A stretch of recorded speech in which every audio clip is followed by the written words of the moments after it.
Magandang araw. Sa videong ito ipapakita kung paano kumonekta sa vending machine gamit ang Wi-Fi system, makikita kung paano kumonekta, mag-extend at mag-pause.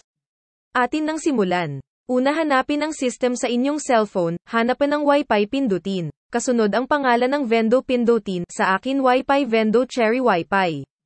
Pagkapindot, ito ay otomatikong pupunta na sa portal at dito makikita ang ilang mga pagpipilian. Kung sakaling hindi otomatikong pumunta sa portal, hanapin ang Google Chrome sa inyong cellphone. I-type sa search engine ang 10.0.0.1 at pindutin upang ito ay makapunta sa portal. Ituloy na natin ang pangalawang proseso. Ang pangalawa ay pindutin ang insert. Pagkapindot ito na ang lalabas kapag itong screen ay lumabas na maari ka nang maghulog ng barya. Pagkatapos maghulog, makikita sa screen ng cellphone kung magkano ang iyong hinulog at ilang minuto. Pagtapos ng maghulog pindutin ang done sa iyong cellphone.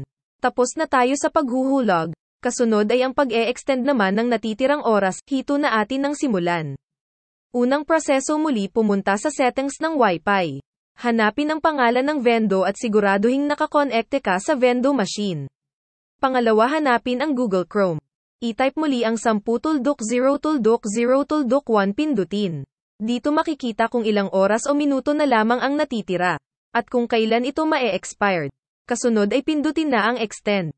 Lumabas na muli ang screen, maaari na uling hulugan, makikita na madadagdagan ang oras pagkahulag ng barya. Pagtapos ng hulugan muli pindutin ang done. Kasunod ay ang pag-pause ng natitirang oras. Ulitin lang muli ang proseso hanggang sa makarating muli sa portal.